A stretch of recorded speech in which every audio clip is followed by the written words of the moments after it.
एक बार की बात है, नदी के किनारे एक ऊंट और भेड़िया रहते थे। ऊंट बहुत सीधा साधा और भेड़िया बहुत लालची और मतलबी था।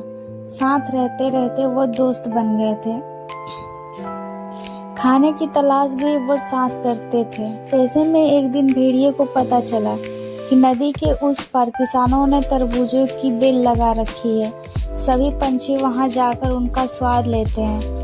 वह भी खेत में जाकर तरबूजों का स्वाद लेना चाहता था, लेकिन इसमें एक समस्या थी। नदी पार करने का कोई तरीका नहीं था और उसे तैरना भी नहीं आता था।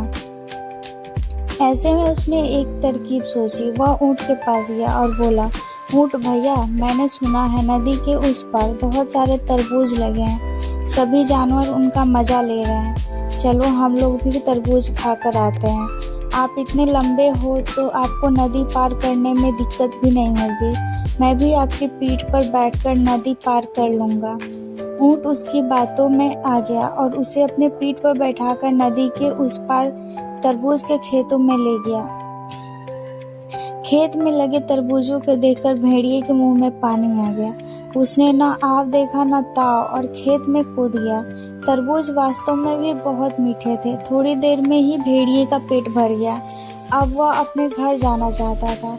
ऐसे में उसने ऊंट से कहा, चलो अब नदी के उस पार चलते हैं। लेकिन ऊंट अभी भी तरबूज खा रहा था। उसने कहा, अभी मेरा पेट नहीं भरा है, थोड़ी देर में चलते हैं। ऊंट की बात सुनकर भेड़िया सोचने लगा, इसका पेट इतना बड़ा है, अगर सारे तरबूज खा गया तो हम दोबारा क्या खाएंगे। इतने में ही उसके मन में एक शरारत सूझी। उसने तरबूजों को तोड़ तोड़ कर खेत में फेंकना शुरू कर दिया और चिल्ला चिल्ला के नाचने लगा।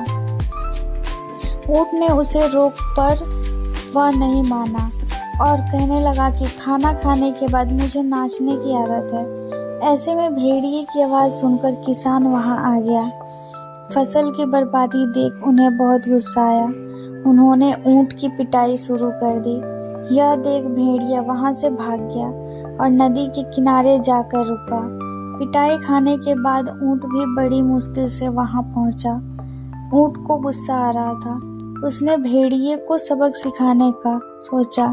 भेड़िया ऊंट के ऊपर बैठ गया। अब दोनों नदी पार करने लगे। जब दोनों नदी के बीचों बीच पहुंचे तो ऊंट नदी में बैठ गया। जब भेड़िए ने पूछा कि वह क्या कर रहा है तो ऊंट बोला, मुझे खाना खाने के बाद पानी में बैठने की आदत है, अब मैं तो नदी में बैठूंगा। ये कहकर वह नदी में बैठ गया।